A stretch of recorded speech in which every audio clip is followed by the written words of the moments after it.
Le gouvernement mène une entreprise de démolition des libertés publiques fondamentales en France à travers la proposition de loi sécurité globale et ses articles 21, 22 et 24, votés le 24 novembre dernier par 388 députés, ainsi que le nouveau schéma national de maintien de l'ordre.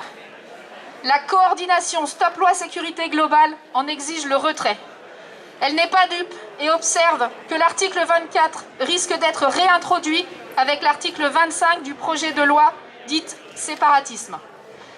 Elle dénonce depuis le 8 novembre les nombreuses atteintes à la liberté de la presse, à la liberté d'informer et d'être informé, à la liberté d'expression, à l'instauration d'une surveillance de masse. Elle s'oppose à une dérive autoritaire de l'État qui s'accélère avec des décrets liberticides décidés à la hâte. La proposition de loi dite sécurité globale a été votée par l'Assemblée nationale et poursuit son cheminement parlementaire au Sénat.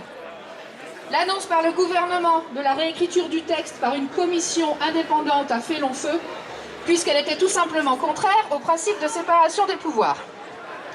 Une commission sénatoriale a consulté certaines organisations membres de la coordination en leur annonçant que l'article 24 de la loi serait bien réécrit pour être éventuellement introduit dans l'article 18 de la loi dite séparatisme. Aucune annonce n'a été faite à propos des articles 21 et 22 concernant la surveillance généralisée par drone et par caméra piéton, ni sur le schéma national du maintien de l'ordre, SNMO.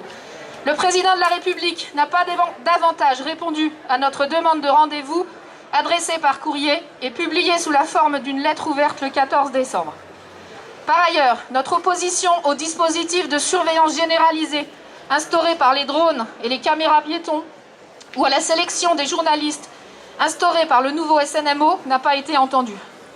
Des décrets parus en décembre étendent les possibilités de fichage aux groupements et notamment aux opinions politiques ou syndicales, aux comportements et habitudes de vie. Les pressions politiques de policiers se présentant en uniforme et en plein couvre-feu devant les domiciles d'élus ou devant des tribunaux confirment nos craintes quant à l'instauration d'un véritable état de police par la combinaison du SNMO, de la proposition de loi sécurité globale et du projet de loi confortant les principes républicains.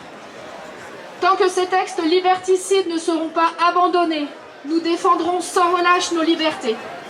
Le collectif de Dijon s'est réuni une première fois mercredi dernier afin d'organiser ce rassemblement et la prochaine rencontre aura lieu en visio malheureusement le mercredi 20 janvier afin de préparer la nouvelle journée de mobilisation nationale prévue le 30 janvier.